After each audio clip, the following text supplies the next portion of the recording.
ನಮಸ್ಕಾರ. ಈ ನ್ಯೂಸ್ ಟಿವಿಗೆ ಸ್ವಾಗತ. ನಾನು ಶಬ್ರಿನ್ ತಾಜ್. ಮೊದಲಿಗೆ ಹೆಡ್ಲೈನ್ಸ್.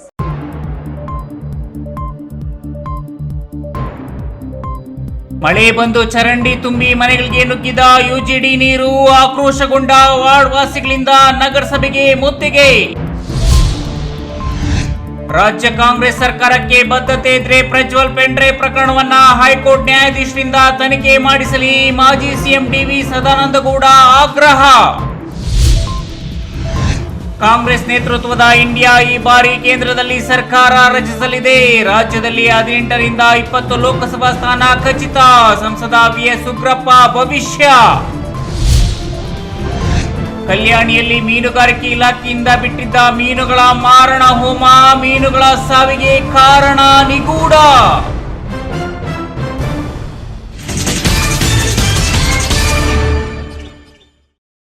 ವಾರ್ತೆಗಳ ವಿವರ. ಮಳೆಗಾಲ ಬಂತೆಂದ್ರೆ ಸಾಕು, ಚಿಕ್ಕಬಳ್ಳಾಪುರ ನಗರದ ಕೆಲವು ವಾರ್ಡುಗಳಿಗೆ ದುರ್ಗತಿ ಬಂದೊದಗುತ್ತದೆ. ಅವೈಜ್ಞಾನಿಕವಾಗಿ ನಿರ್ಮಿಸಿದ ಯುಜಿಡಿ ನೀರು ಮನೆಗಳಿಗೆ, ಚರಂಡಿಗಳಿಗೆ ನುಗ್ಗಿ ಅವಾಂತರ ಸೃಷ್ಟಿಯಾಗುತ್ತದೆ. 3 ದಿನಗಳ ಹಿಂದೆ ಬಿದ್ದ ಮಳೆಗೆ ನಗರದ 9ನೇ ವಾರ್ಡಿನಲ್ಲಿ ಉಂಟಾದ ಅವ್ಯವಸ್ಥೆಗೆ ಆಕ್ರೋಶಗೊಂಡ ನಾಗರಿಕರು ತಮ್ಮ ಕೌನ್ಸಿಲರ್ಗಳ ಜೊತೆಗೆ ನಗರಸಭೆ ಕಚೇರಿಗೆ ಮುತ್ತಿಗೆ ಹಾಕಿ ಪ್ರತಿಭಟಿಸಿದರು.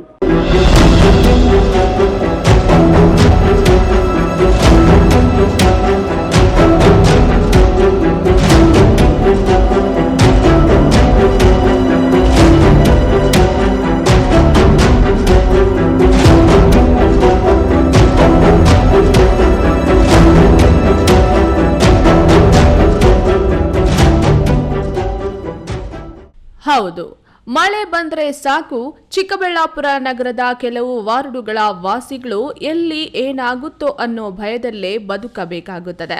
ನಗರದ 7, 8, 9ನೇ ವಾರ್ಡಿನ ಪ್ರದೇಶ ತಗ್ಗು ಪ್ರದೇಶಗಳಲ್ಲಿವೆ. 2, 3ನೇ ವಾರ್ಡುಗಳ ವಾಸಿಗಳು ರಾಜಕಾಲುವೆಗಳ ಮೇಲೆ ಮನೆ ನಿರ್ಮಿಸಿಕೊಂಡಿದ್ದಾರೆ. ಕಂದವಾರ ಕೆರೆಯಿಂದ ಅಮಾನಿ ಬೈರಸಾಗರ ಕೆರೆಗೆ ಹರಿದು ಹೋಗುವ ರಾಜಕಾಲುವೆ ಯಾವಾಗ ಉಕ್ಕಿ ಹರಿಯುತ್ತದೋ ಹೇಳೋಕ್ಕಾಗಲ್ಲ ಅನ್ನುವಂತಾಗಿದೆ. 3 ದಿನಗಳ ಹಿಂದೆ ಬಿದ್ದ ಭಾರಿ ಮಳೆಗೆ 9ನೇ ವಾರ್ಡ್ ಹೈರಾಣಾಗಿ ಹೋಗಿದೆ.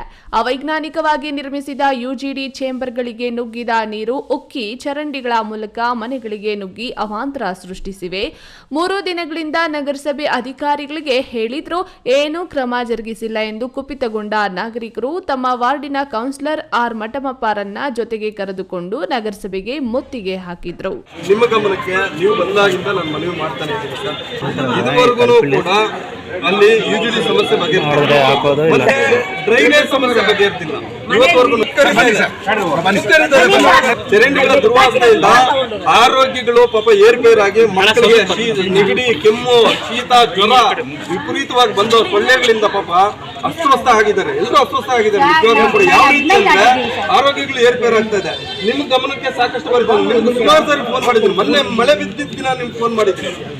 ಫೋನ್ ಹಚ್ಚಿಲ್ಲ ನೀವು. ಬನ್ನಿ ಸರ್ ಅಂದ್ರೂ ಕೂಡ ನೀವು ಅಲ್ಲಿ ಯಾರು ಹೇಳಿದ್ರಂತ ಬರ್ತೀನಿ ಅಂತ ಬರ್ತಿಲ್ಲ. ಪ್ರತಿಭಟನೆಯಲ್ಲಿ ನಿರತರಾದ 9ನೇ ವಾರ್ಡಿನ ಜನರ ಅಹವಾಲು ಸ್ವೀಕರಿಸಿದ ಪೌರಾಯುಕ್ತ ಮಂಜುನಾಥ್ ಕೂಡಲೇ ಸ್ಪಂದಿಸಿ ಸ್ಥಳಕ್ಕೆ ಧಾವಿಸಿ ಎಲ್ಲೆಲ್ಲಿ ಏನೇನು ಸಮಸ್ಯೆಯಾಗ್ತಿದೆ ಎಂದು ವೀಕ್ಷಿಸಿದರು. ಸರಿಪಡಿಸಲು ಸ್ವಲ್ಪ ಸಮಯ ಕೇಳಿದರು. ಅದಕ್ಕೆ ಒಪ್ಪದ ಕಾಲೋನಿ ನಿವಾಸಿಗಳು ರೇಗಾಡಿದ್ರು. ಕೊನೆಗೂ ಸಮಾಧಾನ ಪಡಿಸಿದ ಪೌರಾಯುಕ್ತ 1 ವಾರ ಸಮಯ ತೆಗೆದುಕೊಂಡು ಸರಿಪಡಿಸಿಕೊಡುವ ಭರವಸೆ ನೀಡಿ ನಾಗರಿಕರಿಗೆ ಸಮಾಧಾನ ಪಡಿಸಿದ್ರು ಎನ್ನಲಾಗಿದೆ. ಯಾರೋ ಮಾಡಿದ್ದಾರೆ, ಈಗ ವಾಟರ್ ಬೋರ್ಡ್ ಅವರು ನಮ್ಗೆ ಆಲ್ರೆಡಿ ನಾವು DPR ಮಾಡಿದ್ದೀವಿ. ಅದರಲ್ಲಿ ಕೇಳಿಸ್ಕೊಂಡಿದ್ದಾರೆ, ಸ್ವಲ್ಪ ಮಿಸ್ಸಿಂಗ್ ಲಿಂಕ್ ಆಗಿದೆ. ಅದನ್ನು ಮಾಡೋದಕ್ಕೆ ಅವಕಾಶ ಕೊಡಿ. ಟೆಂಡರ್ ಆಗಿದೆ, ಜೂನಲ್ಲಿ ಟೆಂಡರ್ ಓಪನ್ ಆಗುತ್ತೆ. KS ನಾರಾಯಣ ಸ್ವಾಮಿ, ಈ ನ್ಯೂಸ್ ಟಿವಿ, ಚಿಕ್ಕಬಳ್ಳಾಪುರ. ರಾಜ್ಯದ ಕಾಂಗ್ರೆಸ್ ಸರ್ಕಾರಕ್ಕೆ ನಿಜವಾಗಿಯೂ ಬದ್ಧತೆ ಇದ್ದರೆ ಪ್ರಜ್ವಲ್ ಪೆನ್ಡ್ರೈವ್ ಪ್ರಕರಣವನ್ನ ಹೈಕೋರ್ಟ್ನ ಹಾಲಿ ನ್ಯಾಯಾಧೀಶರೊಬ್ಬರ ನೇತೃತ್ವದಲ್ಲಿ ತನಿಖೆ ನಡೆಸಲು ಆದೇಶಿಸಿ ಪಾರದರ್ಶಕತೆ ಕಾಪಾಡಿಕೊಳ್ಳಲಿ ಎಂದು ಮಾಜಿ ಮುಖ್ಯಮಂತ್ರಿ ಸದಾನಂದ ಗೌಡ ಆಗ್ರಹಿಸಿದರು. ಕೋಲಾರ ನಗರದ ಹೊರವಲಯದ ಸಿಬಿಐಟಿ ಕಾಲೇಜಿನಲ್ಲಿ ವಿಧಾನ ಪರಿಷತ್ ಆಗ್ನೇಯ ಶಿಕ್ಷಕರ ಕ್ಷೇತ್ರದ ಬಿಜೆಪಿ ಅಭ್ಯರ್ಥಿ ಡಾಕ್ಟರ್ ವೈಎ ನಾರಾಯಣಸ್ವಾಮಿ ಪರ ಚುನಾವಣಾ ಪ್ರಚಾರಕ್ಕೆ ಆಗಮಿಸಿದ್ದ ಅವರು ಮಾಧ್ಯಮದೊಂದಿಗೆ ಮಾತನಾಡಿ, ಒಂದು ಪ್ರಕರಣ ತನಿಖೆ ಹಂತದಲ್ಲಿರುವಾಗ ಆಡಳಿತದಲ್ಲಿರುವವರು ಮನ ಬಂದಂತೆ ಮಾತನಾಡಿದರೆ ಅದು ತನಿಖೆಗೆ ಅಡ್ಡಿ ಮಾಡಿದಂತೆ ಎಂದು ತಿಳಿಸಿದ ಅವರು, ಸಿಎಂ ಡಿಸಿಎಂ ಗೃಹ ಸಚಿವರು ತನಿಖೆ ಹಂತದಲ್ಲಿ ಹೇಳಿಕೆ ನೀಡಿರೋದ್ರಿಂದ ಅದು ಅಧಿಕಾರಿಗಳಿಗೆ ನಿರ್ದೇಶನವಿದ್ದಂತೆ ಆಗಿ ತನಿಖೆಯ ದಿಕ್ಕು ತಪ್ಪುತ್ತದೆ ಎಂದು ಎಚ್ಚರಿಸಿದರು. ಕಳೆದ 1 ವರ್ಷದಲ್ಲಿ ರಾಜ್ಯದ ಕಾನೂನು ಸುವ್ಯವಸ್ಥೆ ಸಂಪೂರ್ಣ ಕುಸಿದಿದೆ. 1 ತಿಂಗಳಲ್ಲಿ 7-8 ಕೊಲೆಗಳಾಗಿವೆ ಎಂದ ಅವರು, ತಮ್ಮ ಕುಟುಂಬದವರ ವಿರುದ್ಧವೇ ಪ್ರಕರಣವಿದ್ದರೂ ಒಂದು ಮಾತು ಮಾತನಾಡದೆ ತಪ್ಪಿತಸ್ಥರನ್ನ ಶಿಕ್ಷೆಗೆ ಒಳಪಡಿಸಲಿ ಎಂದು ಹೇಳುವ ಮೂಲಕ ಸಮಾಜಕ್ಕೆ ದೇವೇಗೌಡರು ಮೇಲ್ಪಂಕ್ತಿ ಹಾಕಿದ್ದಾರೆ ಎಂದರು. ಯಾವುದೋ ಒಂದು case it is under investigation. ಆ ಸಂದರ್ಭದಲ್ಲಿ ಇವತ್ತಿನ ರಾಜಕಾರಣಿಗಳು, ಅದು ನಾನು ಎಲ್ಲರನ್ನೂ ಹೇಳ್ತೀನಿ, ನಮ್ಮ ಪಾರ್ಟಿಯವರಿರ್ಬೋದು, ಬೇರೆ ಪಾರ್ಟಿಯಲ್ಲಿರ್ಬೋದು, ಯಾವುದೋ ಒಂದು ಕೇಸು ತನಿಖೆ ಹಂತದಲ್ಲಿರುವಾಗ ಅದಕ್ಕೆ ಬೇರೆ ಬೇರೆ ಹೇಳಿಕೆಗಳನ್ನು ಕೊಡೋದರ ಮುಖಾಂತರ ಅದು ಒಂದು ರೀತಿ ಆ ತನಿಖೆಯ ಹಾದಿ ತಪ್ಪುವಂಥ ಸಂಗತಿ ಆಗಿದೆ. ವಿಶೇಷವಾಗಿ ಅಧಿಕಾರದಲ್ಲಿರುವಂಥವರು ಆಡಳಿತ ಮಾಡಿ, law and order state subject. ರಾಜ್ಯದ ಮುಖ್ಯಮಂತ್ರಿ, ಉಪಮುಖ್ಯಮಂತ್ರಿಗಳು ಇದರ ಬಗ್ಗೆ ಭಾರಿ ಮಾತಾಡೋದರಿಂದ ಒಂದು ನಿರ್ದೇಶನ ಕೊಟ್ಟಾಗಿದೆ, ಹಾಗೆ ಆಗುತ್ತೆ.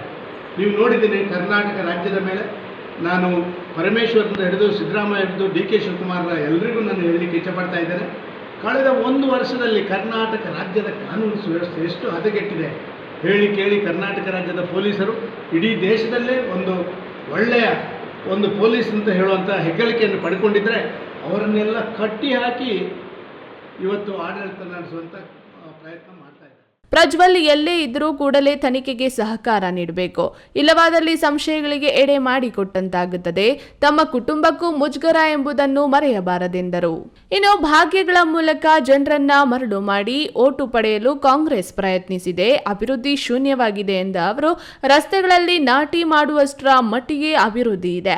ಆಸ್ಪತ್ರೆಗಳಲ್ಲಿ ರೋಗಿಗಳಿಗೆ ನೀಡಲು ಮೆಡಿಸಿನ್ ಇಲ್ಲ, ವೈದ್ಯರ ಹುದ್ದೆ ಖಾಲಿ ಇದ್ರೂ ತುಂಬಲು ಸಾಧ್ಯ ಆಗ್ತಿಲ್ಲ. ಇದೇ ಕಳೆದ 1 ವರ್ಷದಿಂದ ನಡೆದಿರುವ ಅಭಿವೃದ್ಧಿ ಎಂದರು. Satish, news TV, Kolar. ಈ ಬಾರಿ ನಡೆದಿರುವ ಲೋಕಸಭಾ ಚುನಾವಣೆಯಲ್ಲಿ ಕಾಂಗ್ರೆಸ್ ಪಕ್ಷವು ರಾಜ್ಯದಲ್ಲಿ 18ರಿಂದ 20 ಲೋಕಸಭಾ ಸ್ಥಾನ ಗೆಲ್ಲಲಿದೆ ಮತ್ತು ಕಾಂಗ್ರೆಸ್ ನೇತೃತ್ವದ ಇಂಡಿಯಾ ಈ ಬಾರಿ ಕೇಂದ್ರದಲ್ಲಿ ಸರ್ಕಾರ ರಚಿಸುತ್ತದೆ ಎಂದು ಕೆಪಿಸಿಸಿ ಉಪಾಧ್ಯಕ್ಷ ಹಾಗೂ ಮಾಜಿ ಸಂಸದ ವಿಎಸ್ ಉಗ್ರಪ್ಪ ಭವಿಷ್ಯ ನುಡಿದರು. ಆಡಳಿತ ಮಾಡೋದಕ್ಕೂ ನಮ್ಗೆ ಅನುಕೂಲ ಆಗುತ್ತೆ. ಇದು ನನಗೇನು ಅನ್ನೋ ಪ್ರಶ್ನೆ ಬೇಕಾಗಿ ವಿಚಾರವನ್ನು ತಮ್ಮ ಅದೇನಿರ್ತಕ್ಕಂಥ ಸಮಯ. ಚಿಕ್ಕಬಳ್ಳಾಪುರ ನಗರದ ಶ್ರೀದೇವಿ ಪ್ಯಾಲೇಸ್ನಲ್ಲಿ ಕಾಂಗ್ರೆಸ್ ಪಕ್ಷದ ಆಗ್ನೇಯ ಶಿಕ್ಷಕರ ಕ್ಷೇತ್ರದ ಅಭ್ಯರ್ಥಿ ಡಿಟಿ ಶ್ರೀನಿವಾಸ್ ಪರ ಪ್ರಚಾರ ಸಭೆ ಹಾಗೂ ಮಾಜಿ ಪ್ರಧಾನಮಂತ್ರಿ ರಾಜೀವ್ ಗಾಂಧಿ ಹುತಾತ್ಮ ದಿನಾಚರಣೆ ಹಮ್ಮಿಕೊಳ್ಳಲಾಗಿತ್ತು. ಸಭೆಗೆ ಆಗಮಿಸಿದ ಕೆಪಿಸಿಸಿ ಉಪಾಧ್ಯಕ್ಷ ಮಾಜಿ ಸಂಸದ ವಿಎಸ್ ಉಗ್ರಪ್ಪ ಮಾತನಾಡಿ, 2ನೇ ಸ್ವಾತಂತ್ರ್ಯ ಸಂಗ್ರಾಮದಂತೆ ಲೋಕಸಭೆಗೆ ಚುನಾವಣೆ ನಡೆಯುತ್ತಿದ್ದು, ಇಂಡಿಯಾದ ಸತ್ಯ ಮತ್ತು ಎನ್ಡಿಎ ಕೂಟದ ಸುಳ್ಳು ಭರವಸೆಗಳ ನಡುವೆ ಚುನಾವಣೆ ನಡೆಯುತ್ತಿದೆ. ಮತದಾರರು ಇಂಡಿಯಾ ಅಭ್ಯರ್ಥಿಗಳಿಗೆ ಮತ ನೀಡುವ ಮೂಲಕ ದೇಶದ ಸಂವಿಧಾನವನ್ನ ಉಳಿಸಲಿದ್ದಾರೆ ಎಂದರು. ಇವತ್ತು ದೇಶದ ಒಂದು ಸಂದೇಶ ಹೋಗಬೇಕು ಅನ್ನೋಗಿತ್ತು. ಈಗಾಗಲೇ ಅಸೆಂಬ್ಲಿಯ ಮೂಲಕ ಬಿಜೆಪಿನವರು ಒಂದು ಹಂತದಲ್ಲಿ ಕಾಂಗ್ರೆಸ್ ಮುಕ್ತ ಕರ್ನಾಟಕ ಮಾಡ್ತೇವೆ, ಕಾಂಗ್ರೆಸ್ ಮುಕ್ತ ಭಾರತ ಮಾಡ್ತೇವೆ ಅಂತ ಹೇಳಿದಂತವರಿಗೆ ಕರ್ನಾಟಕದ ಜನ 136 ಸ್ಥಾನಗಳನ್ನು ಕಾಂಗ್ರೆಸ್ಸಿಗೆ ಕೊಟ್ಟು, ನೀವು ತಿಪ್ಪರ್ಲಾಗ ಹಾಕಿದ್ರು, ಭಾರತೀಯ ಜನತಾ ಪಾರ್ಟಿಯವರು ತಿಪ್ಪರ್ಲಾಗ ಹಾಕಿದ್ರು, ಕಾಂಗ್ರೆಸ್ ಮುಕ್ತ ಕರ್ನಾಟಕ ಮಾಡಲಿಕ್ಕೆ ಆಗೋದಿಲ್ಲ ಅನ್ನುವಂಥ ಸಂದೇಶವನ್ನು ಏನು ಕಳಿಸಿದ್ದೀರಿ.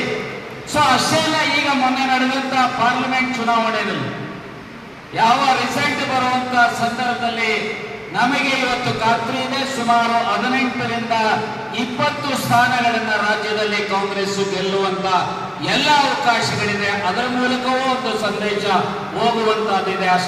ಎಂಎಲ್ಸಿ ಅನಿಲ್ ಕುಮಾರ್ ಮಾತನಾಡಿ, ವಿಧಾನಸೌಧದಲ್ಲಿ ಕಾಂಗ್ರೆಸ್ ಪಕ್ಷಕ್ಕೆ ಬೆಂಬಲವಿದ್ರೂ ಮೇಲ್ಮನೆ ವಿಧಾನ ಪರಿಷತ್ ನಮಗೆ ಕೋರಂ ಇಲ್ಲ.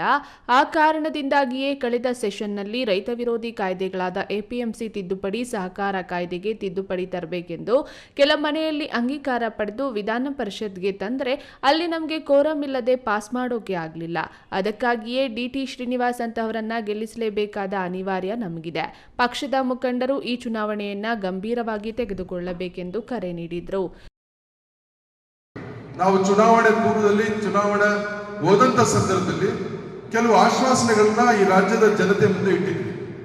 ರೈತರ ಕಾಯ್ದೆ ಏನಿದೆ, ಏನು ಒಂದು APMC ಕಾಯ್ದೆ, ಅದು ಮಾರಕವಾಗಿದೆ.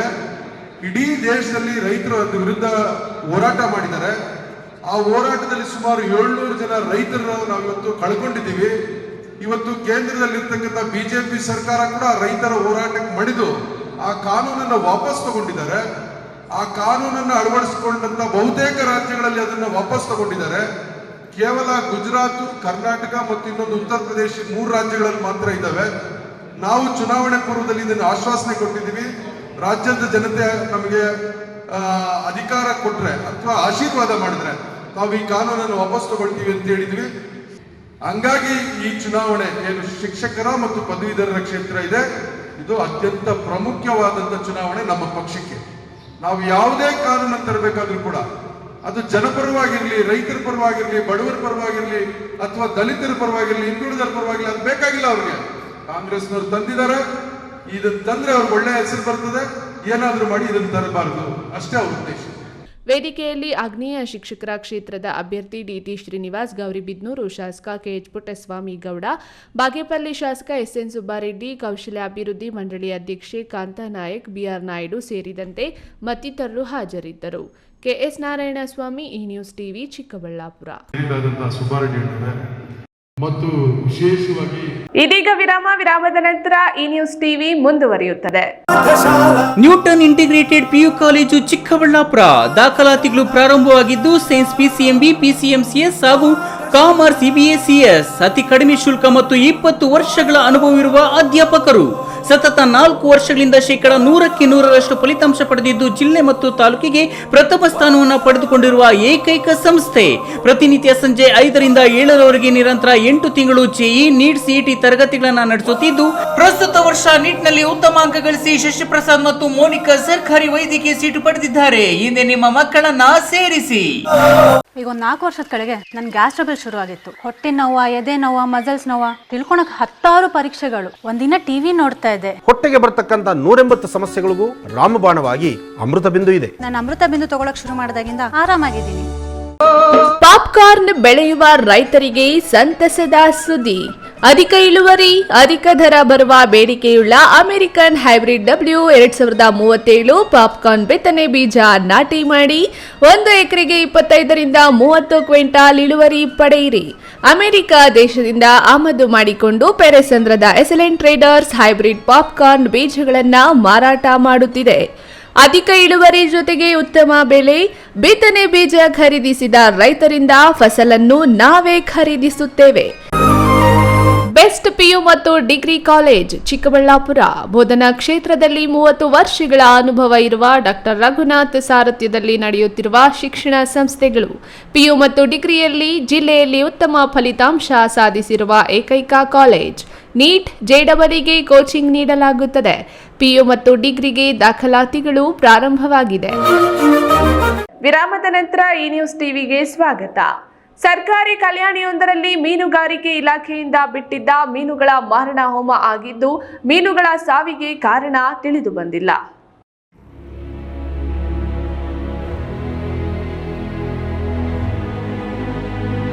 ಚಿಂತಾಮಣಿ ತಾಲೂಕು ತಳಗವಾರ ಗ್ರಾಮ ಪಂಚಾಯಿತಿ ವ್ಯಾಪ್ತಿಯ ವಡ್ಡಹಳ್ಳಿ ಗ್ರಾಮದಲ್ಲಿ ನರೇಗಾ ಯೋಜನೆಯಡಿಯಲ್ಲಿ ನಿರ್ಮಾಣ ಮಾಡಿದ್ದ ಅಮೃತ ಸರೋವರದಲ್ಲಿ ಮೀನುಗಳ ಮಾರಣ ಹೋಮ ಆಗಿದೆ. ವಿಷಯ ತಿಳಿದ ಕೂಡಲೇ ಸ್ಥಳಕ್ಕೆ ಮೀನುಗಾರಿಕೆ ಸಹಾಯಕ ನಿರ್ದೇಶಕ ಭರತ್ ಅವರು ಭೇಟಿ ನೀಡಿ ಪರಿಶೀಲನೆ ಮಾಡಿ ಬಿಸಿಲಿನ ತಾಪಕ್ಕೆ ಸಾವನ್ನಪ್ಪಿರಬಹುದೆಂದು ಶಂಕಿಸಿದ್ದು ಮರಣ ಹೊಂದಿದ ಮೀನುಗಳನ್ನು ಪರೀಕ್ಷಿಸಲು ಲ್ಯಾಬೋರೇಟರಿಗೆ ಕಳುಹಿಸಲಾಗಿದೆ.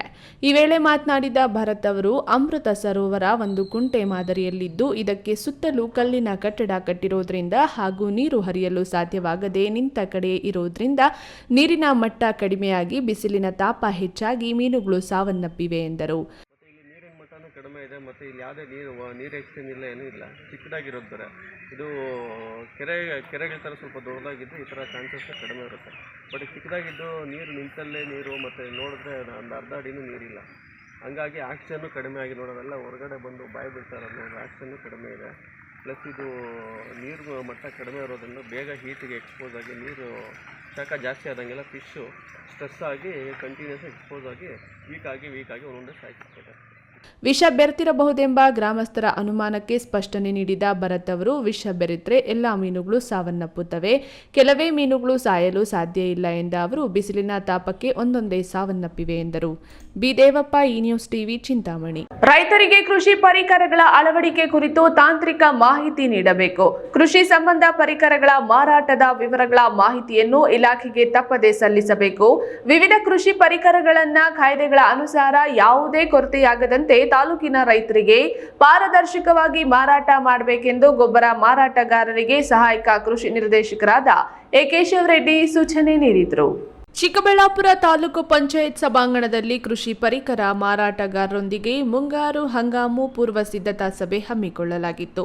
ಸಭೆಗೆ ಹಾಜರಾಗಿದ್ದ ಕೃಷಿ ಸಹಾಯಕ ನಿರ್ದೇಶಕ ಎ ಕೇಶವರೆಡ್ಡಿ, ಮುಂಗಾರು ಹಂಗಾಮಿನಲ್ಲಿ ರೈತರಿಗೆ ಅಗತ್ಯವಾಗಿರುವ ಬಿತ್ತನೆ ಬೀಜ, ರಸಗೊಬ್ಬರ ಮತ್ತು ಕೀಟನಾಶಕಗಳನ್ನು ಮಾರಾಟ ಮಾಡುವಾಗ ಹೆಚ್ಚು ಹಣ ಪಡೆಯಬಾರದು.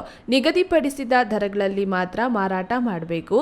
ರಸಗೊಬ್ಬರಗಳ ದಾಸ್ತಾನು ವಿವರ, ದರ ಪಟ್ಟಿಯನ್ನ ಸಾರ್ವಜನಿಕರಿಗೆ ಎದ್ದು ಕಾಣುವಂತೆ ಫಲಕಗಳಲ್ಲಿ ಪ್ರದರ್ಶಿಸಬೇಕು. ಕೃಷಿ ಪರಿಕರಗಳನ್ನು ಕೊಳ್ಳುವ ರೈತರಿಗೆ ರಸೀದಿಯನ್ನ ಕಡ್ಡಾಯವಾಗಿ ಸೂಕ್ತ ವಿವರಗಳೊಂದಿಗೆ ನೀಡಬೇಕು. ಪರಿಕರಗಳ ದಾಸ್ತಾನು ವಿವರಗಳನ್ನು ಇಲಾಖೆಗೆ ಕಾಲಕ್ಕೆ ಸಲ್ಲಿಸಬೇಕೆಂದರು. ಈ ಒಂದು ಸಭೆಯಲ್ಲಿ ನಾವು ಹಲವಾರು ಸೂಚನೆಗಳನ್ನು ಅವರಿಗೆ ನೀಡಿದ್ವಿ. ಒಂದು, ಗುಣಮಟ್ಟವನ್ನು ಖಾತ್ರಿಪಡಿಸಿಕೊಂಡು ರೈತರಿಗೆ ಒಂದು ಪರಿಕರಗಳನ್ನು ನೀಡೋದು, ಮತ್ತು ನಿಗದಿತ ದರದಲ್ಲಿ ರಸಗೊಬ್ಬರಗಳು ಇರ್ಬೋದು, ಬಿತ್ತನೆ ಬೀಜ ಇರ್ಬೋದು, ಪೀಡಗಳನ್ನು ನೀಡೋದು, ಮತ್ತು ಆ ಒಂದು ರಸಗೊಬ್ಬರಗಳ ದರ ಪಟ್ಟಿ ಮತ್ತು ದಾಸ್ತಾನು ವಿವರಗಳನ್ನು ಸೂಚನಾ ಫಲಕದಲ್ಲಿ ಪ್ರದರ್ಶಿಸುವುದು, ಮತ್ತು ರೈತರಿಗೆ ಆಧಾರ್ ಒಂದು ಪಡೆದು POS ಯಂತ್ರದ ಮುಖಾಂತರ ಮಾತ್ರ ರಸಗೊಬ್ಬರಗಳನ್ನು ವಿತರಣೆ ಮಾಡೋದು. ತಹಸೀಲ್ದಾರ್ ಅನಿತಾ ಮಾತನಾಡಿ, ರಸಗೊಬ್ಬರಗಳನ್ನು ರೈತರ ಆಧಾರ್ ಪಡೆದು POS ಯಂತ್ರದ ಮೂಲಕವೇ ವಿತರಿಸಬೇಕು. ರಸಗೊಬ್ಬರ, ಬಿತ್ತನೆ ಬೀಜ ಮತ್ತು ಕೀಟನಾಶಕ ಕಾಯ್ದೆಗಳ ಅನುಸಾರ ವಹಿವಾಟು ನಡೆಸಬೇಕು. ಯಾವುದೇ ಕೊರತೆ, ಲೋಪದೋಷಗಳಿಗೆ ಅವಕಾಶ ಆಗದಂತೆ ಕೃಷಿ ಚಟುವಟಿಕೆಗಳಿಗೆ ಪೂರಕವಾಗಿರುವ ಪರಿಕರಗಳನ್ನು ಮಾರಾಟ ಮಾಡಬೇಕೆಂದರು.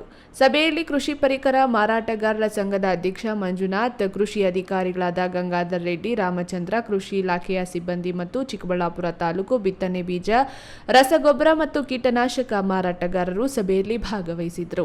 ಕೆಎಸ್ ನಾರಾಯಣಸ್ವಾಮಿ, ಈ ನ್ಯೂಸ್ ಟಿವಿ, ಚಿಕ್ಕಬಳ್ಳಾಪುರ. ದೇವನಹಳ್ಳಿ ಪಟ್ಟಣದ ಮುರಳುಬಾಗಿಲಿನಲ್ಲಿರುವ ಶ್ರೀ ಮೌಕ್ತಿಕಾಂಬ ಅಮ್ಮನವರ ದೇವಾಲಯದಲ್ಲಿ ಪುರಾತನ ಕಾಲದಿಂದ ನಡೆದುಕೊಂಡು ಬಂದ ಕರ್ಗ ಮಹೋತ್ಸವ ಸೋಮವಾರ ರಾತ್ರಿ ಹಸಿ ಕರ್ಗ ನಡೆಯಿತು.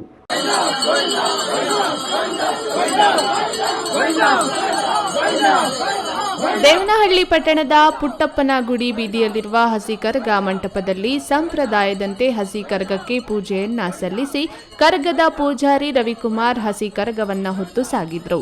ಕರ್ಗ ಮಹೋತ್ಸವದಲ್ಲಿ ವೀರಗಾರರು ಕತ್ತಿಗಳನ್ನ ಹಿಡಿದು ಗೋವಿಂದ ಗೋವಿಂದ ಘೋಷಣೆ ಕೂಗುತ್ತಾ ಹಸಿ ಕರ್ಗದ ಜೊತೆಯಲ್ಲಿ ಹೆಜ್ಜೆಯನ್ನ ಹಾಕಿದ್ದು ಗಮನ ಸೆಳೆಯಿತು. ಮಲ್ಲಿಗೆ ಹೂಗಳನ್ನ ಹಾಕಿ ಭಕ್ತಾದಿಗಳು ಭಕ್ತಿ ಸಮರ್ಪಿಸಿದ್ರು. ನಾಳೆ ಆರತಿ, ದೀಪಗಳು ಮತ್ತು ಅಗ್ನಿಕುಂಡ ಮತ್ತು ಪೊಂಗಲ್ ಸೇವೆ ಏರ್ಪಡಿಸಿದ್ದು, ಮೇ 23 ಬುದ್ಧ ಪೂರ್ಣಿಮಾ ದಿನದಂದು ಕರ್ಗ ಶಕ್ತಿಯೋತ್ಸವ ವಿಜೃಂಭಣೆಯಿಂದ ನಡೆಯಲಿದೆ.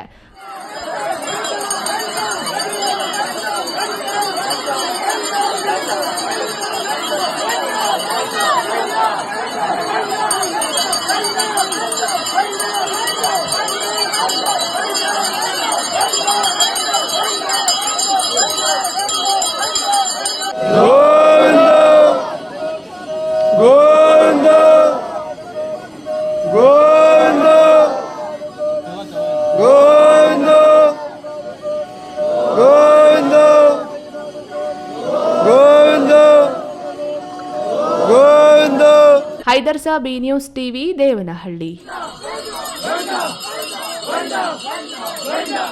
ಜನರಿಗೆ ಆರೋಗ್ಯ ಸುಧಾರಣೆ ನಿಟ್ಟಿನಲ್ಲಿ ಲಾಭರಹಿತ ಉಪಕ್ರಮವಾಗಿ ಸೇವೆ ಸಲ್ಲಿಸುತ್ತಿರುವ ಚಿಕ್ಕಬಳ್ಳಾಪುರ ಜೈನ್ ಮಿಷನ್ ಆಸ್ಪತ್ರೆಯಲ್ಲಿ 1 ತಿಂಗಳ ಕಾಲ ಉಚಿತ ಗರ್ಭಕಂಠದ ಕ್ಯಾನ್ಸರ್ ಮತ್ತು ಸ್ತನ ತಪಾಸಣೆ ಶಿಬಿರವನ್ನು ಕಳೆದ 18ರಿಂದ ಪ್ರಾರಂಭಿಸಲಾಗಿದ್ದು ಜೂನ್ 17ರವರೆಗೂ ನಡೆಯಲಿದೆ. ನುರಿತ ವೈದ್ಯಕೀಯ ತಜ್ಞರಿಂದ ತಪಾಸಣೆ ನಡೆಸಿ ಶಸ್ತ್ರಚಿಕಿತ್ಸೆ ಅವಶ್ಯಕತೆ ಇರುವವರಿಗೆ ರಿಯಾಯಿತಿ ದರದಲ್ಲಿ ಮಾಡಿಸಲಾಗುವುದೆಂದು ಆಸ್ಪತ್ರೆ ಆಡಳಿತಾಧಿಕಾರಿ ಡಾಕ್ಟರ್ ಸೋಲಂಕಿ ತಿಳಿಸಿದರು.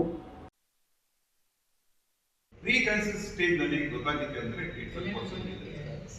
ಚಿಕ್ಕಬಳ್ಳಾಪುರ ನಗರದ ಹೊರವಲಯದ ಲಾಭರಹಿತ ಜೈನ್ ಮಿಷನ್ ಆಸ್ಪತ್ರೆಯಲ್ಲಿ ಇದೇ ತಿಂಗಳ 18ರಿಂದ ಜೂನ್ 17ರವರೆಗೆ ಉಚಿತ ಗರ್ಭಕಂಠದ ಕ್ಯಾನ್ಸರ್ ಮತ್ತು ಸ್ತನ ತಪಾಸಣೆ ಶಿಬಿರ ಹಮ್ಮಿಕೊಳ್ಳಲಾಗಿದೆ.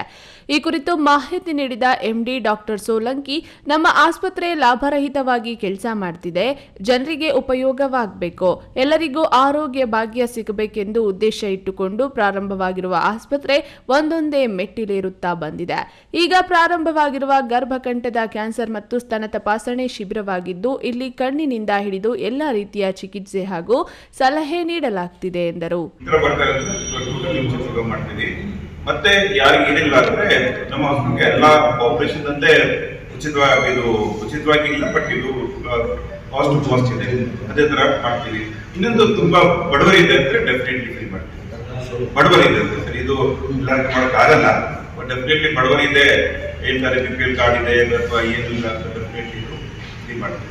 ಗೈನಕಾಲಜಿಸ್ಟ್ ಡಾಕ್ಟರ್ ವೀಣಾ ಮಾತನಾಡಿ, ಹೆಣ್ಣು ಮಕ್ಕಳಲ್ಲಿ ಅಸಹಜ ಬಿಳಿ ಸೆರಗು, ಸುಸ್ತು, ವಾಕರಿಕೆ, ಸ್ತನಗಳಲ್ಲಿ ಗಂಟು, ಸ್ತನಗಳಲ್ಲಿ ಚರ್ಮದಲ್ಲಿ ಊತ ತಪಾಸಣೆ ನಡೆಸಲಾಗುವುದು. ಸ್ತ್ರೀರೋಗ ತಜ್ಞರಿಂದ ಸಲಹೆ, ಪರೀಕ್ಷೆ ಮತ್ತು ಸ್ಮಿಯರ್ ಟೆಸ್ಟ್ ಮಾಡಿಸಲಾಗುವುದೆಂದರು.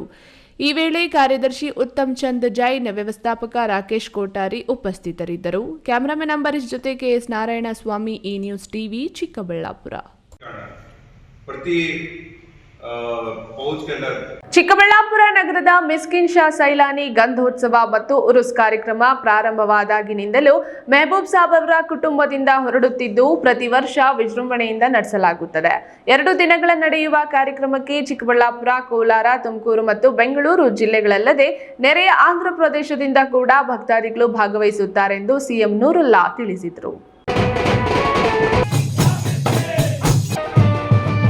300 ವರ್ಷಗಳ ಇತಿಹಾಸ ಉಳ್ಳ ಚಿಕ್ಕಬಳ್ಳಾಪುರ ಮಿಸ್ಕಿನ್ ಶಾ ಸೈಲಾನಿ ದರ್ಗಾ ಗಂಧೋತ್ಸವ ಹಾಗೂ ಉರುಸ್ ಕಾರ್ಯಕ್ರಮ 3 ದಿನಗಳ ಕಾಲ ನಡೆಯುತ್ತಿದೆ. ಕಾರ್ಯಕ್ರಮದ 2ನೇ ದಿನವಾದ ಇಂದು ಮಹಬೂಬ್ ಸಾಬ್ ಕುಟುಂಬದಿಂದ ಗಂಧ ಹೊತ್ತು ತರುವ ಕಾರ್ಯಕ್ರಮ ನಡೆಯಿತು. ಮಹಬೂಬ್ ಸಾಬ್ ಕುಟುಂಬದಿಂದ 10 ವಾಹನಗಳಿಂದ ಸಾಗಿದ ಮೆರವಣಿಗೆಯಲ್ಲಿ ದರ್ಗಾ ಮತ್ತು ಇಸ್ಲಾಂ ಧರ್ಮ ಪ್ರಚಾರದ ಸ್ತಬ್ಧ ಚಿತ್ರಗಳು ಸಾಗಿದ್ವು. ಡೊಳ್ಳು ಕುಣಿತದೊಂದಿಗೆ ಗಂಧವನ್ನ ಹೊತ್ತು ತಂದ ಮಹಬೂಬ್ ಕುಟುಂಬದ ಕುಡಿ ಸಿಎಂ ನೂರುಲ್ಲಾ ಮಾತನಾಡಿ, 300 ವರ್ಷಗಳ ಐತಿಹಾಸಿಕ ಇತಿಹಾಸವಿರುವ ಗಂಧೋತ್ಸವ ಮತ್ತು ಉರುಸ್ ಲೋಕ ಕಲ್ಯಾಣಕ್ಕಾಗಿ ಮಾಡಲಾಗುತ್ತದೆ. 3 ದಿನ ನಡೆಯುವ ವಿಜೃಂಭಣೆಯ ಕಾರ್ಯಕ್ರಮದಲ್ಲಿ ಗಂಧೋತ್ಸವ ಹಾಗೂ ಕವಾಲಿ ಆಕರ್ಷಕವಾಗಿರುತ್ತದೆ. ಈ ಕಾರ್ಯಕ್ರಮಕ್ಕೆ ಪಕ್ಷ ಭೇದ ಮರೆತು ಎಲ್ಲ ಮುಖಂಡರು, ಧಾರ್ಮಿಕ ನಾಯಕರು ಪಾಲ್ಗೊಳ್ಳುತ್ತಾರೆ ಎಂದರು.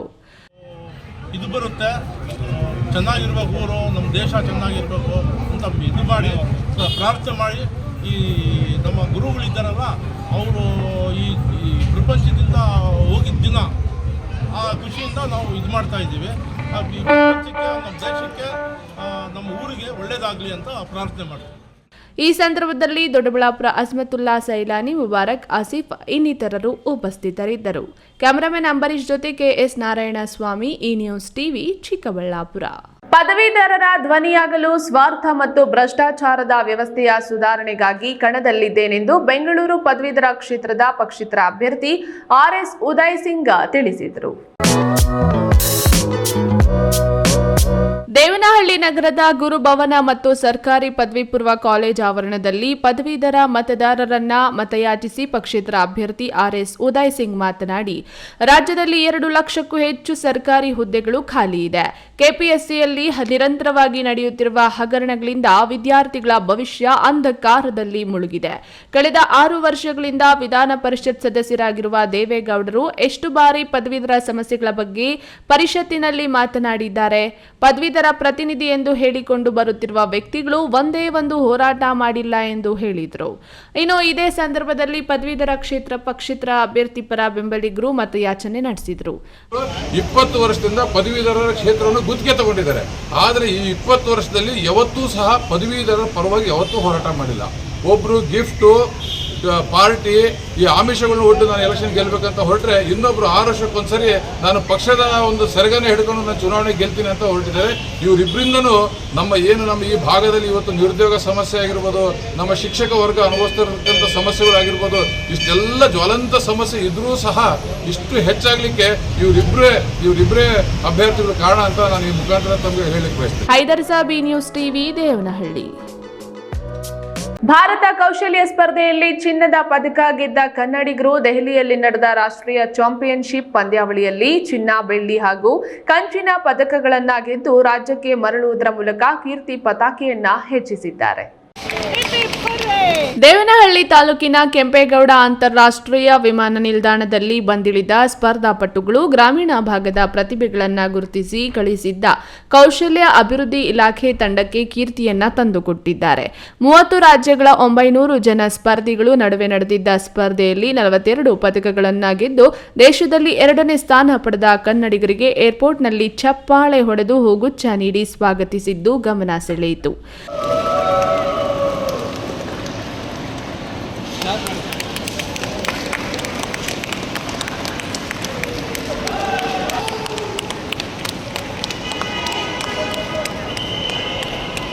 ಪ್ಲಾನ್ ಮಾಡ್ಕೊಂಡೆ ಇಲ್ಲಿ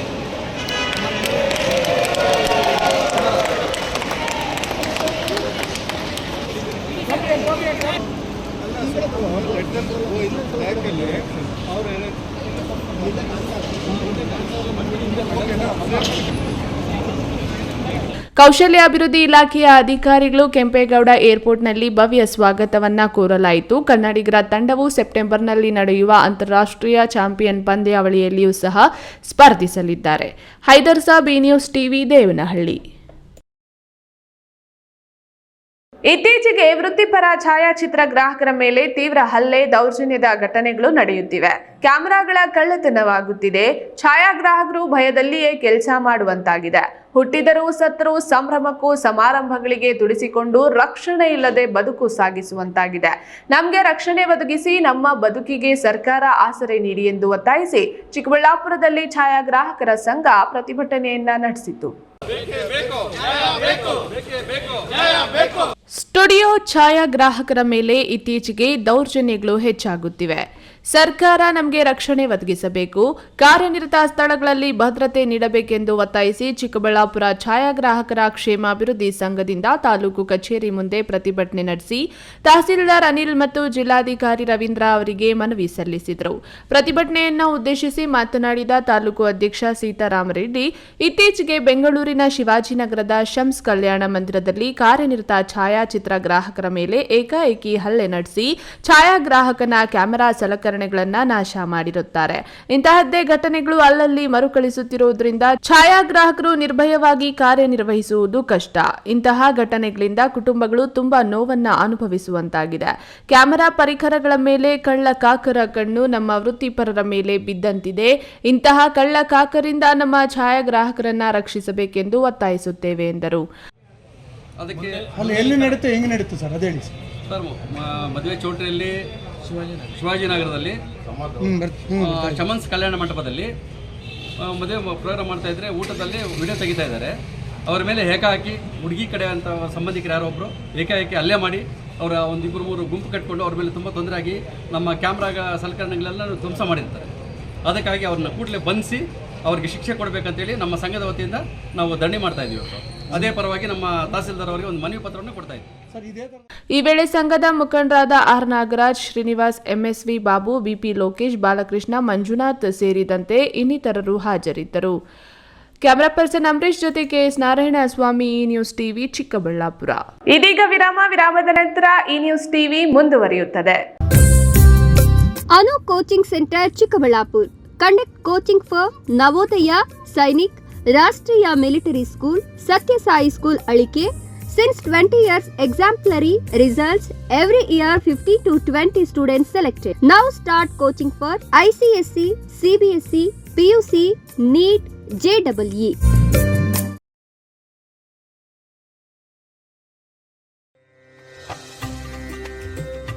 ನಮ್ಮ ಐತಿಹಾಸಿಕ ನಂದಿಗಿರಿಧಾಮದ ನಾಡು, ಭಾರತ ರತ್ನ ಸರ್ ಎಂ ವಿಶ್ವೇಶ್ವರಯ್ಯನವರ ತವರೂರು ಇನ್ನಷ್ಟು ಸುಂದರವಾಗಲಿದೆ. ಹೇಗೆ ಅಂತೀರಾ? ಶ್ರೀ ನಂದಿನಿ ಸಿಲ್ಕ್ಸ್ ಅಂಡ್ ಸ್ಯಾರೀಸ್ ರವರ 3ನೇ ಶೋರೂಮ್ ಇದೀಗ ನಮ್ಮ ಚಿಕ್ಕಬಳ್ಳಾಪುರದ ಗಂಗಮ್ಮಗುಡಿ ರಸ್ತೆಯಲ್ಲಿ ಆರಂಭವಾಗಲಿದೆ. ಹಿಂದೆಂದೂ ಕಾಣದ ಲೇಟೆಸ್ಟ್ ಟ್ರೆಂಡ್ಸ್, ಹಲವಾರು ಡಿಸೈನ್ಸ್ ಮತ್ತು ಅದ್ಭುತ ಸಿಲ್ಕ್ ಸ್ಯಾರಿಗಳ ಕಲೆಕ್ಷನ್ ವಿಶಾಲವಾದ 3 ಮಹಡಿಗಳಲ್ಲಿ. ಇದು ಟ್ರೆಡಿಷನ್ ಮತ್ತು ಸ್ಟೈಲ್ನ ಪರ್ಫೆಕ್ಟ್ ಸಂಧಾನ. Shri Nandini silks, Gangammagudi road, Chikkaballapura. ನಾನು ಇರ್ತೀನಿ, ನೀವು ಬನ್ನಿ, ನಿಮ್ಮವ್ರನ್ನೆಲ್ಲ ಕರ್ಕೊಂಡ್ಬನ್ನಿ. ಬರ್ತೀರಾ ತಾನೇ?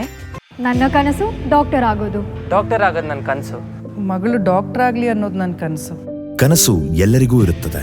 ಇಂಕ ಡಾಕ್ಟರ್ ಓಡ್ಪಂದು ಭಾರಿ ಆಸೆ ಉಂಡು. ಮೆಡಿಕಲ್ ಓದೋಣ ನಡ ಸ್ವಪ್ನ. ಮಾಕ ಸುಚ್ ಎಕ್ಕ ಸಪನ ಡಾಕ್ಟರ್ ಜಾವ್ ಕಾಮೂಣ. ಕನಸು ಎಲ್ಲೆಲ್ಲೂ ಇರುತ್ತದೆ. ಮೆಡಿಕಲ್ ಓದುವುದು ನನ್ನ ಕನಸು. ನನ್ನ ಮಗನು ಡಾಕ್ಟರ್ ಆಗ್ಬೋದೇನ್ರಿ? ನನ್ನ ಕನಸು ಡಾಕ್ಟರ್ ಆಗೋದು. ಕನಸು ಎಲ್ಲರ ಹಕ್ಕು. ಆದರೆ ಕನಸು ನನಸಾಗಲು ಬೇಕು ನಂಬಿಕೆ, ಛಲ ಮತ್ತು ಪರಿಶ್ರಮ. ಪರಿಶ್ರಮ ನೀಟ್ ಅಕಾಡೆಮಿ. ಜೈನ್ ಮಿಷನ್ ಆಸ್ಪತ್ರೆ ಜೈನ್ ಮಿಷನ್ ಟ್ರಸ್ಟ್ನ ಲಾಭರಹಿತ ಉಪಕ್ರಮ. ಕರ್ನಾಟಕ ರಾಜ್ಯ ಬೀಜ ನಿಗಮ ಪಕ್ಕ ಬಿಬಿ ರಸ್ತೆ, ಚಿಕ್ಕಬಳ್ಳಾಪುರ. ದಶಕಗಳಿಂದ ಆರೋಗ್ಯ ಕ್ಷೇತ್ರದಲ್ಲಿ ಲಾಭರಹಿತವಾಗಿ ಸೇವೆ ಸಲ್ಲಿಸುತ್ತಿರುವ ಜೈನ್ ಮಿಷನ್ ಆಸ್ಪತ್ರೆ ದಿನದ 24 ಗಂಟೆ ತುರ್ತು ಚಿಕಿತ್ಸೆಯಿಂದ ಹಿಡಿದು ಎಲ್ಲಾ ಕಾಯಿಲೆಗಳಿಗೂ ಇಲ್ಲಿ ಚಿಕಿತ್ಸೆ ಲಭ್ಯ. ದೂರವಾಣಿ ಸಂಖ್ಯೆ 08156295108. ತುರ್ತು ಸಹಾಯವಾಣಿ 6364464470. ವಿರಾಮದ ನಂತರ ಈ ನ್ಯೂಸ್ ಟಿವಿಗೆ ಮತ್ತೆ ಸ್ವಾಗತ. ಇದೀಗ ಸಂಕ್ಷಿಪ್ತ ಸುದ್ದಿ. ಇತಿಹಾಸ ಪ್ರಸಿದ್ಧ ಐತಿಹಾಸಿಕ ಬಾಗೇಪಲ್ಲಿ ತಾಲೂಕಿನ ಗಡಿದಂ ಶ್ರೀ ವೆಂಕಟರಮಣ ಸ್ವಾಮಿ ದೇವಾಲಯದ ಬ್ರಹ್ಮರಥೋತ್ಸವ ಕಾರ್ಯಕ್ರಮ ಜೂನ್ 23ರ ಗುರುವಾರ ನಡೆಯಲಿದ್ದು, ಈ ಹಿನ್ನೆಲೆಯಲ್ಲಿ ಇಡೀ ದೇವಾಲಯವನ್ನು ವೈಕುಂಠದ ರೀತಿ ಶೃಂಗರಿಸಲಾಗುತ್ತಿದ್ದು, ಬಗೆ ಬಗೆಯ ಹೂವು ಹಣ್ಣುಗಳಿಂದ ಶೃಂಗರಿಸುವ ಕೆಲಸ ಭರದಿಂದ ಸಾಗಿದೆ. ಪ್ರತಿ ವರ್ಷ ನಡೆಯುವ ಬ್ರಹ್ಮರಥೋತ್ಸವಕ್ಕೆ ಸಹಸ್ರಾರು ಜನ ಭಾಗವಹಿಸುತ್ತಿದ್ದು, ಬಾಗೇಪಲ್ಲಿ ಕ್ಷೇತ್ರದ ಶಾಸಕರಾದ ಶ್ರೀ ಸುಬ್ಬಾರೆಡ್ಡಿ ಅವರು ವಿಶೇಷ ಅಲಂಕಾರ ಮಾಡಿಸುತ್ತಿದ್ದು, ಬರುವಂತಹ ಭಕ್ತರಿಗೆ ಅನ್ನ ಸಂತರ್ಪಣೆಯನ್ನ ಏರ್ಪಡಿಸಲಾಗಿದೆ ಎಂದು ಶಾಸಕ ಸುಬ್ಬಾರೆಡ್ಡಿ ತಿಳಿಸಿದ್ದು, ಹೆಚ್ಚಿನ ಸಂಖ್ಯೆಯಲ್ಲಿ ಭಕ್ತರು ಆಗಮಿಸಿ ಗುರುವಾರ ನಡೆಯುವ ಬ್ರಹ್ಮರಥೋತ್ಸವ ಕಾರ್ಯಕ್ರಮದಲ್ಲಿ ಭಾಗವಹಿಸಬೇಕೆಂದು ಮನವಿ ಮಾಡಿದ್ದಾರೆ.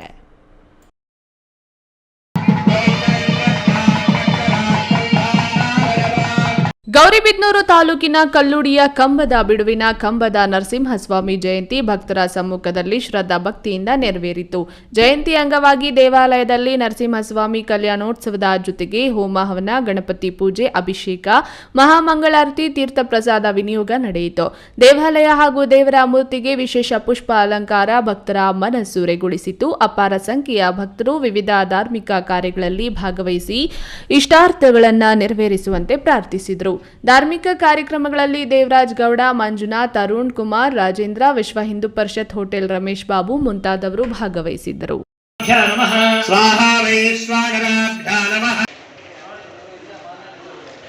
ಗೌರಿಬಿದನೂರು ತಾಲೂಕು ಛಾಯಾಗ್ರಾಹಕ ಸಂಘದಿಂದ ಬೆಂಗಳೂರಿನ ಶಿವಾಜಿನಗರದ ಕಲ್ಯಾಣ ಮಂಟಪದಲ್ಲಿ ಛಾಯಾಗ್ರಾಹಕನ ಮೇಲೆ ಆದಂತಹ ಹಲ್ಲೆ ಖಂಡಿಸಿ ಪ್ರತಿಭಟನೆ ನಡೆಸಿ ಉಪ ತಹಸೀಲ್ದಾರ್ ಆಶಾ ಅವರಿಗೆ ಮನವಿ ಪತ್ರ ಸಲ್ಲಿಸಿದರು. ಇದೇ ಸಂದರ್ಭದಲ್ಲಿ ಸಂಘದ ಅಧ್ಯಕ್ಷ ಪಾಣೀಲ್ ಮಾತನಾಡಿ, ದಿನಾಂಕ 18/5/2024ರಂದು ಶನಿವಾರ ರಾತ್ರಿ ಶಿವಾಜಿನಗರದ ಕಲ್ಯಾಣ ಮಂಟಪದಲ್ಲಿ ಕಾರ್ಯನಿರತ ಛಾಯಾಗ್ರಾಹಕನ ಮೇಲೆ ಮದುವೆಗೆ ಸಂಬಂಧಿಸಿದ ವ್ಯಕ್ತಿಗಳು ವಿನಾಕಾರಣ ಹಲ್ಲೆ ಮಾಡಿದ್ದು, ಈ ವಿಷಯವು ರಾಜ್ಯದಾದ್ಯಂತ ಹಬ್ಬಿದ್ದು ಎಲ್ಲರಿಗೂ ತಿಳಿದ ವಿಷಯ ಆಗಿದೆ. ಇದಕ್ಕೆ ಸಂಬಂಧಿಸಿದಂತೆ ಗೌರಿಬಿದನೂರು ತಾಲೂಕು ಛಾಯಾಚಿತ್ರ ಗ್ರಾಹಕರ ಸಂಘವು ತೀವ್ರವಾಗಿ ಖಂಡಿಸುತ್ತಿದೆ. ಈ ಕೂಡಲೇ ತಪ್ಪಿತಸ್ಥರ ಬಗ್ಗೆ ಕಾನೂನು ರೀತಿ ಕ್ರಮ ಜರುಗಿಸಬೇಕೆಂದು ಒತ್ತಾಯಿಸಿದರು.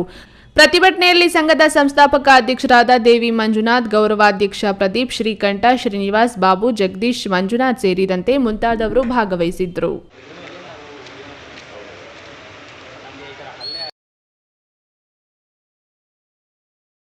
ಸಾರ್ವಜನಿಕ ಸ್ಥಳದಲ್ಲಿ ಹುಟ್ಟುಹಬ್ಬ ಆಚರಣೆ ಮಾಡಿಕೊಳ್ಳುವ ಮೂಲಕ ಸಾರ್ವಜನಿಕರ ನೆಮ್ಮದಿಗೆ ಭಂಗ ಉಂಟು ಮಾಡಿರುವ ಬೆಳಮಾರನಹಳ್ಳಿ ಆನಂದ್ ಹಾಗೂ 7 ಮಂದಿಯ ವಿರುದ್ಧ ಕೋಲಾರ ನಗರ ಠಾಣೆ ಪೊಲೀಸ್ ಪ್ರಕರಣವನ್ನ ದಾಖಲಿಸಿಕೊಂಡಿದ್ದಾರೆ.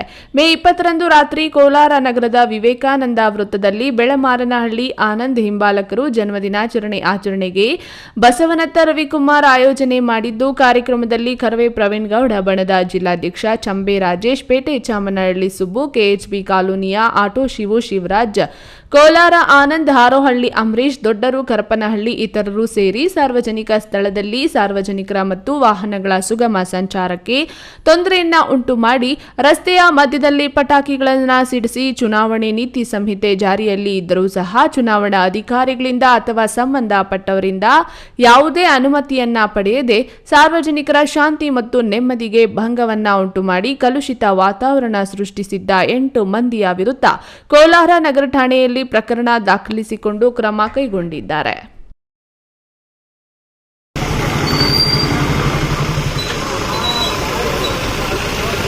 ಮಾಲೂರು ತಾಲೂಕಿನ ಚಿಕ್ಕ ತಿರುಪತಿ ಬಸ್ ನಿಲ್ದಾಣದಲ್ಲಿ ಹಮ್ಮಿಕೊಂಡಿದ್ದ ಲಕ್ಕೂರು ಸಿ ಆನಂದ್ ಅವರ ಶ್ರದ್ಧಾಂಜಲಿ ಕಾರ್ಯಕ್ರಮದಲ್ಲಿ ದಲಿತ ಸಂಘರ್ಷ ಸಮಿತಿ ಜಿಲ್ಲಾ ಸಂಚಾಲಕ ಎಕೆ ವೆಂಕಟೇಶ್ ಮಾತನಾಡಿ, ದಲಿತ ಬಂಡಾಯ ಸಾಹಿತಿ, ಅನುವಾದಕ, ಕೇಂದ್ರ ಸಾಹಿತ್ಯ ಅಕಾಡೆಮಿ ಪ್ರಶಸ್ತಿ ಪುರಸ್ಕೃತರಾದಂತಹ ಲಕ್ಕೂರು ಸಿ ಆನಂದ್ ಅವರು ಕಲಬುರಗಿ ಕೇಂದ್ರೀಯ ವಿಶ್ವವಿದ್ಯಾಲಯದಲ್ಲಿ ವ್ಯಾಸಂಗ ಮಾಡಲು ಹೋಗಿದ್ದು ಅನಾರೋಗ್ಯದ ಕಾರಣ ವಿಧಿವಶರಾಗಿದ್ದಾರೆ.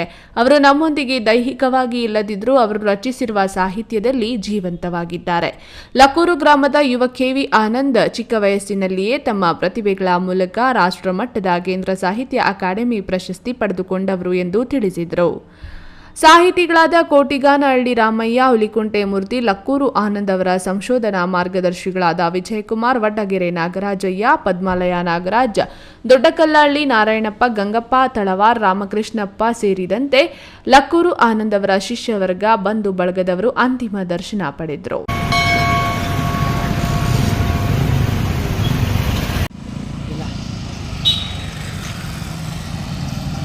ಮಂಚೇನಹಳ್ಳಿಯಿಂದ ಡಿಪಾಳ್ಯಕ್ಕೆ ಹಾದು ಹೋಗುವ ಹೆದ್ದಾರಿ ಸಮೀಪದ ಸೇತುವೆ ಕೆಳಗೆ ಕೊಳೆದ ಸ್ಥಿತಿಯಲ್ಲಿ ಅಪರಿಚಿತ ಶವವೊಂದು ಪತ್ತೆಯಾಗಿದೆ.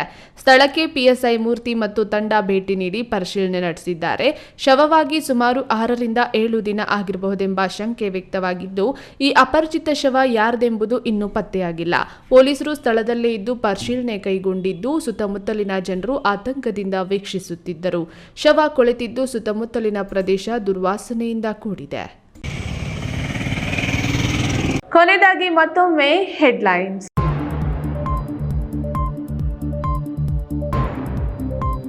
ಮಳೆ ಬಂದು ಚರಂಡಿ ತುಂಬಿ ಮನೆಗಳಿಗೆ ನುಗ್ಗಿದ ಯುಜಿಡಿ ನೀರು, ಆಕ್ರೋಶಗೊಂಡ ವಾರ್ಡ್ ವಾಸಿಗಳಿಂದ ನಗರಸಭೆಗೆ ಮುತ್ತಿಗೆ.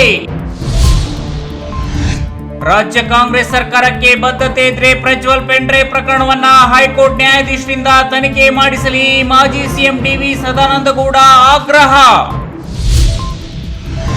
ಕಾಂಗ್ರೆಸ್ ನೇತೃತ್ವದ ಇಂಡಿಯಾ ಈ ಬಾರಿ ಕೇಂದ್ರದಲ್ಲಿ ಸರ್ಕಾರ ರಚಿಸಲಿದೆ.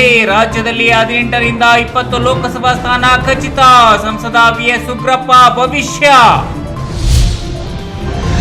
ಕಲ್ಯಾಣಿಯಲ್ಲಿ ಮೀನುಗಾರಿಕೆ ಇಲಾಖೆಯಿಂದ ಬಿಟ್ಟಿದ್ದ ಮೀನುಗಳ ಮಾರಣ ಹೋಮ, ಮೀನುಗಳ ಸಾವಿಗೆ ಕಾರಣ ನಿಗೂಢ.